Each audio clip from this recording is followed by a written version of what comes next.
Hi there, and welcome to This Day in History for January 29th. January 29th is the 336th day of the year in the Gregorian calendar, 337th in leap years. Today's word is solivagant. Solivagant can be a noun or an adjective. As a noun, solivagant means a solitary wanderer. As an adjective, solivagant means rambling alone, characterized by lone wandering or marked by solitary wandering. Some example sentences using this word might be, "It takes a true solivagant to go on a solo backpacking trip in a foreign country," or "He's too much of a solivagant to stick with the group on field trips," or "A true solivagant, he declined the cruise ship tour." Mr. Bowers and I watch a YouTube channel called Itchy Boots about a solivagant who travels the world all by herself on a motorcycle. As I tell you this in January of 2024, she's in Africa at the moment. I'll leave a link to her channel if you're curious to check that out. The word solivagant comes to us from Latin, the combination of words that meant alone and wander. Wander alone, solivagant. Earliest known use of the word solivagant is in the early 1600s. Solivagant. Today's word solivagant was requested by @GingerRush7536. Thanks, Ginger. And if you have a word you'd like us to explore in this Word of the Day segment, drop it in the comments. We'll take a look at it. Now, before we move on to today's items, I'd like to give a shout out to some viewers. A big hearty hello and thumbs up to the Pyramid Show Choir and their teacher, Miss Eileen D. over at the Pyramid Day program. I hear y'all especially enjoy the Song of the Day segment. Thanks for letting me know you're out there. I always love hearing from my viewers. Thank you so much for watching. You guys rock. And with that, Kansas was admitted to the Union as a state on January 29, 1861. It's located pretty much right in the middle of the contiguous United States. In fact, the geographic center of the contiguous states is in Smith County near Lebanon, Kansas.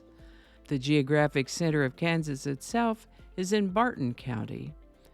Americans were moving west across the continent in the 1800s and established Fort Leavenworth in 1827, the first non-indigenous settlement in Kansas, the second oldest active United States Army post west of Washington, D.C., and the oldest permanent settlement in Kansas.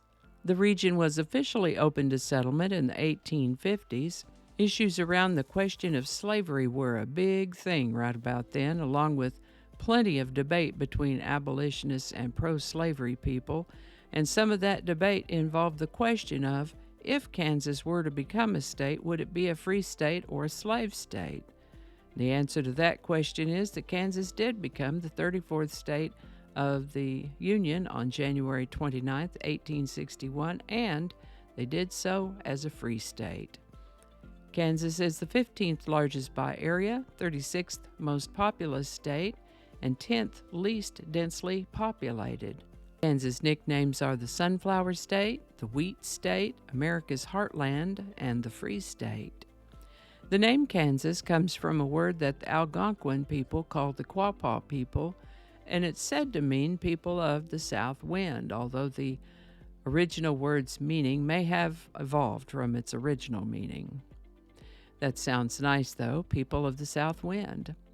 Topeka is the capital city of Kansas. Wichita is its largest city. The Kansas state flower is the wild sunflower. State bird is the western meadowlark. The state tree is the plains cottonwood. The state mammal of Kansas is the American bison. Happy Kansas Day, Kansas. Rod McKuen was born in 1933 as Rodney Marvin Wolliver in a Salvation Army hostel in California. He never knew his father, and it may be that his father didn't know about him. His early life was difficult and erratic. His mother married at some point, and Rod's stepfather was a mean and violent alcoholic. Rod ran away from home and worked at a variety of jobs up and down the West Coast. Jobs from ranch hand to lumberjack, rodeo cowboy to radio disc jockey. Bless his heart, whatever he was doing, he always sent money home to his mother. Rod's mother, Clarice, had told him that his father's name was Mac McKuen, although she wasn't sure exactly how he had spelled his last name. At some point, Rod began using the name of McKuen, the best way he knew how to spell it. Later in life, Rod hired a private detective to try to find his biological father and located someone that the detective and Rod felt had been his father, but unfortunately had passed away some years before they were able to track him down. Bear in mind, this was way before either the internet or DNA testing. But both the detective and Rod were satisfied that this fellow was most likely Rod's biological father. Rod began keeping journals where he wrote poetry and what would become song lyrics. He read poetry in San Francisco clubs, performed as a folk singer, had a few acting parts, and began releasing albums in the late 1950s. In the early 1960s, Rod McKuen moved to France, where he met Jacques Brel, the Belgian singer-songwriter, and began working on translating the work of Jacques Brel and other French songwriters into English.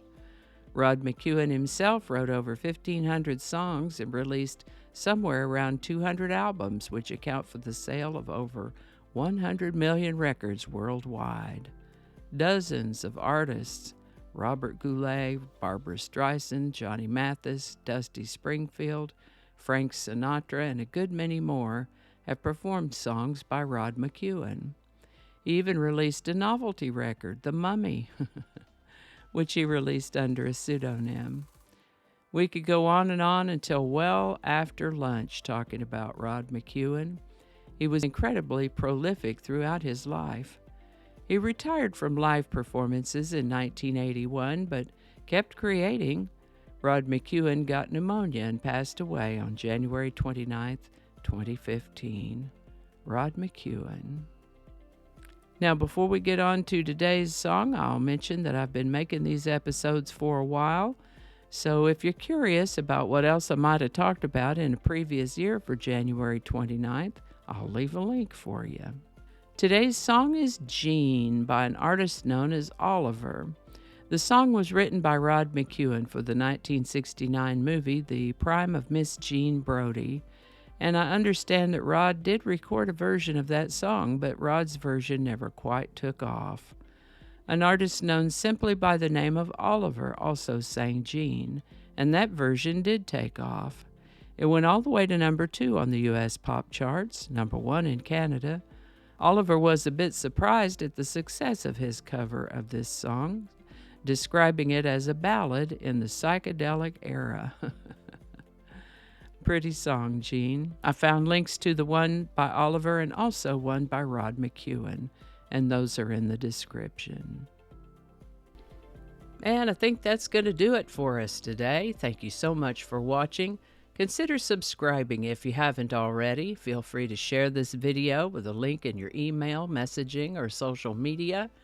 If you enjoyed this series, check out the playlist that contains these videos, and I'll put a link to that in the description.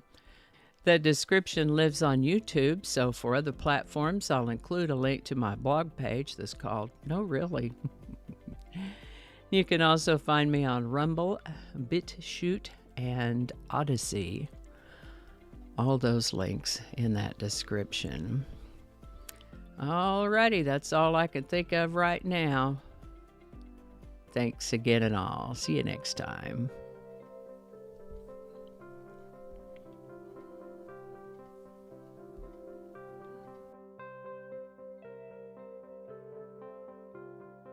This is the birthday. I didn't get that.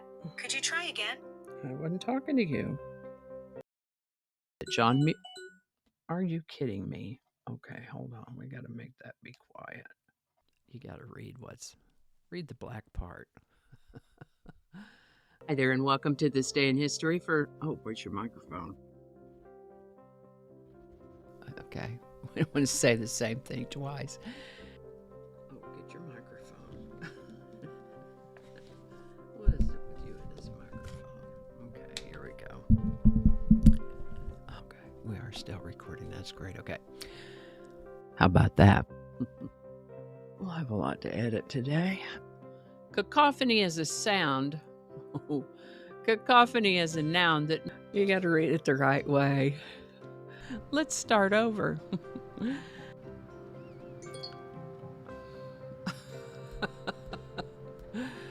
It's 8 o'clock, so all of the reminders are going to be dinging.